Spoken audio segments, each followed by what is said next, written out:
बादशाह अकबर अपने विभिन्न प्रांतों में भाषाई विविधता को देखते हुए अपने दरबार में एक बहुभाषिक की आवश्यकता महसूस किया करते थे। वे चाहते थे कि उनके दरबार में एक बहुभाषिक हो, जिसकी मदद से वे अपनी प्रजा से वार्तालाप कर सकें। उन्होंने अपने मंत्रियों को ऐसा बहुभाषिक ढूंढने का आदेश दिया, जिसकी विभिन्न भाषाओं पर अच्छी पकड़ हो।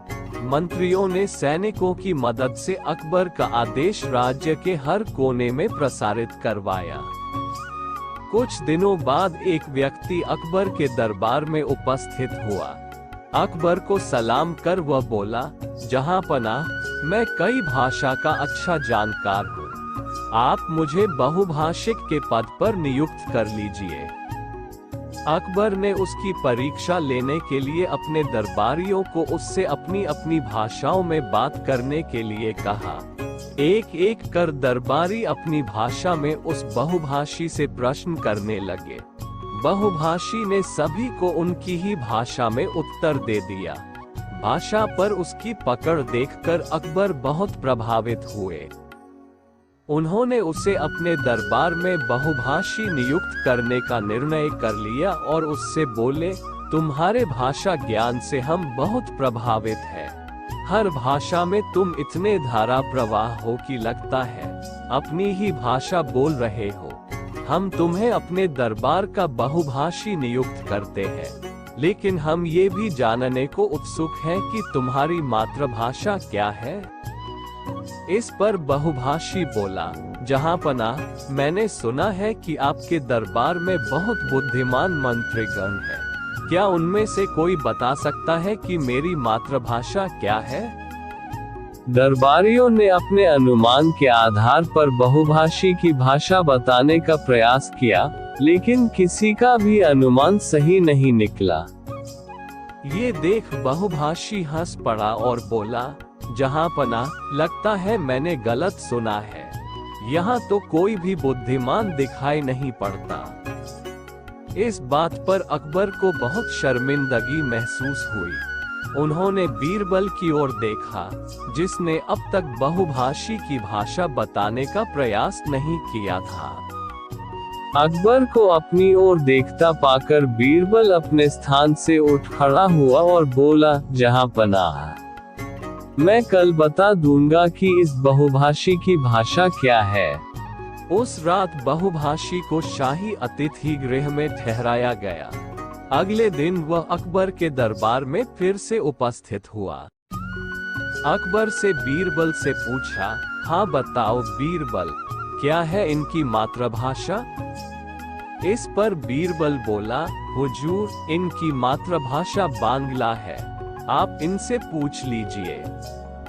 अकबर ने बहुभाषी से पूछा तो उसके हामी भर दी। अकबर हैरान थे कि बीरबल ने उसकी मातृभाषा को कैसे पहचान लिया। पूछे जाने पर बीरबल ने बताया, महाराज, कल रात मैंने शाही अतिथि गृह के बाहर अपना एक सेवक भेजा। वह सेवक वहां जोर जोर से चिल्लाने लगा। चित्रकार की व्यथा। शहंशाह अकबर एक बहुत गुस्सैल शहंशाह थे। उन्हें बहुत जल्दी गुस्सा आ जाया करता था। कभी कभी तो गुस्से में आकर छोटी सी गलती पर भी वे लोगों को बड़ी सजा दे दिया करते थे। लेकिन राजा बीरबल ये बात अच्छी तरह जानते थे कि शहंशाह के गुस्से पर काबू कैसे पाना है। एक वही ऐसे इंसान थे जो जानते थे शहंशाह को शांत कैसे करते हैं। एक दिन की बात है, जब शहंशाह अकबर अपने ख्वाबगाह कमरे में पहुंचे तो चारों तरफ दीवारों का रंग देखा और गुस्से से एक सिपाही को बुलाया। सिपाही, सिपाही जी, जहांपनाह, ये दीवारों के लिए इतने घटिया रंग को किसने चुना है? वो, जहांपनाह, वो क्या कर रहे हो? वो, आपने जहांपनाह, क्या तुम्हारी इतनी हिम्मत, तुम हमसे इस तरह बात करो। जाओ उस रंगरेज को बुला कर लाओ जिसने ये दीवारें रंगी है। जी, जहां पना। फिर थोड़ी ही देर में वह सिपाही उस रंगरेज को अकबर के ख्वाबगाह में लेकर आता है। आदाब, जहां पना। ओह, तो वो तुम हो जिसने ये दीवारें रंगी है। जहां पना, क्या मुझसे कोई गलती हो गई है? मैं उसे अभी सुधार दूंगा। तुमसे गलती नहीं, बिल्कुल नहीं। हम तो पागल हो गए हैं। तुम हमारी ख्वाबगाह का रंग इतनी जल्दी कैसे बदल सकते हो? जहां पना, आप चिंता मत करिए। मैं सारी रात काम करके आपकी ख्वाबगाह का रंग बदल दूंगा। ठीक है, लेकिन दोबारा गलती हुई तो मैं तुम्हें रंग पीने को कह दूंगा। जाओ, अपने रंग को लेकर आओ। हम चुनेंगे दीवारों का रंग, लेकिन ध्यान रहे अब कोई गलती ना हो। थोड़ी देर में वह रंगरेज अपने रंग लेकर आता है। उन रंगों में से एक रंग शहंशाह चुनते हैं। रंगरेज पूरी रात काम करके उन दीवारों का रंग बदलता है, लेकिन फिर भी शहंशाह को उन दीवारों का रंग पसंद नहीं आता है। वह फिर से एक सिपाही को बुलाते हैं। सिपाही, जल्दी भागो और उस रंगरेज को बुलाकर लाओ।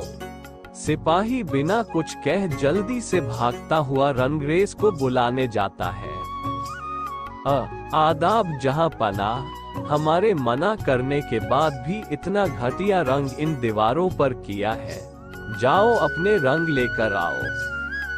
रंगरेज गहरी सोच में डूबा हुआ अपने रंग लेने जा ही रहा था, तभी वही रास्ते में उस रंगरेज की बीरबल से टक्कर हो जाती है।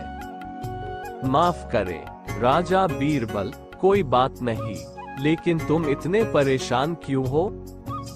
रंगरेज सारा वाक्या बीरबल को सुनाता है। बीरबल कहते हैं, अगर तुमसे शहंशाह ने रंग पीने को कहा है तो वो तुम्हें रंग जरूर पिलाएंगे। ये बात कहकर बीरबल रंगरेज के कान में कुछ कहते हैं और रंग लाने को कहते हैं। तभी रंगरेज अपने सारे रंग लेकर अकबर के पास जाता है। लीजिए जहां पनाह सारे रंग।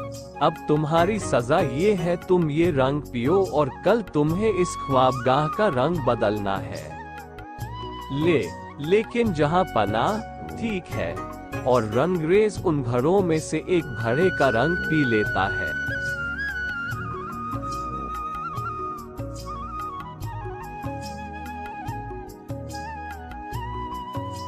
उस रंगरेज को रंग पिलाया है, उसकी जरूर तबीयत खराब हो जाएगी, वह कल काम पर भी नहीं आएगा। फिर अगले दिन वह रंगरेज शहंशाह के ख्वाबगाह की दीवारें रंग रहा होता है। तभी उस रंगरेज पर शहंशाह की नजर पड़ती है।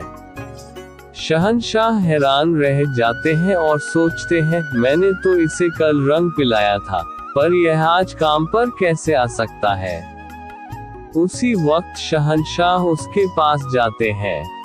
अभी तक तुमने दीवारों तक का रंग नहीं उतारा है, बाकी काम कब होगा? हम तुम्हें इसकी सजा देंगे, जाओ अपने रंग लेकर आओ।